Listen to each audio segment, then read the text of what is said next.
శరన్నవరాత్రుల్లో విజయవాడ కనకదుర్గ ఆలయంలో ఆదిశక్తి ఈరోజు శ్రీ గాయత్రీదేవిగా దర్శనమిస్తోంది. వికసించిన ఎర్రకమలంలో ఆసీనురాలైన గాయత్రీదేవి సకల వేద స్వరూపము. ముక్త, విద్రుమ, హేమ, నీల, ధవళ వర్ణాలు కలిగిన 5 ముఖాలను కలిగి ఉంటుంది. వీటిల్లో ఒకటి గాయత్రీదేవిని, మరో 4 చతుర్వేదాలను సూచిస్తాయి. 5 ముఖాలు పంచభూతాలకు సంకేతమని కూడా అంటారు. త్రిమూర్తుల ఆయుధాలు ధరించిన గాయత్రిని సరస్వతి, లక్ష్మి, పార్వతి దివ్య అంశగాను, ఆదిశక్తి రూపంగాను కొలుస్తారు. బ్రహ్మదేవుడు 4 ముఖాలతో ఆదిశక్తిని ప్రార్థించి గాయత్రి మంత్రాన్ని 4 వేదాల రూపంలో వివరించాడట. దీనికి సంతోషించిన ఆ తల్లి గాయత్రి అవతారం ఎత్తిందని ఓ పురాణ కథనం. ఆ మంత్ర రూపమే గాయత్రీదేవి అని అంటారు. పూర్వము అరుణుడు అనే రాక్షసుడు మరణం లేని వరాన్ని బ్రహ్మ నుంచి పొందుతాడు.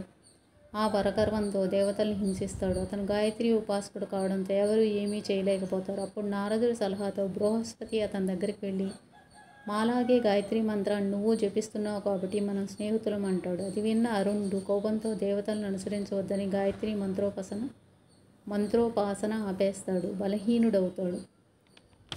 అప్పుడు ఇంద్రాది దేవతలు గాయత్రీ మాతను శరణు కోరగా ఆ తల్లి కోట్లాది భ్రమరాలను పంపిస్తుంది. అవన్నీ భీకర శబ్దం చేస్తూ అతన్ని చుట్టుముట్టి ఆ అసురుణ్ణి వదిలిస్తాయి.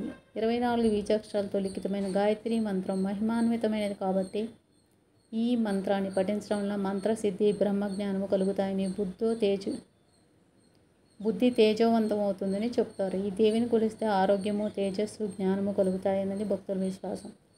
ఈ రోజున అమ్మవారు నారింజ లేదా కనకాంబరం రంగు చీరలో దర్శనమిస్తారు. పులిహోర, అల్లంగారులు నివేదన చేస్తారు.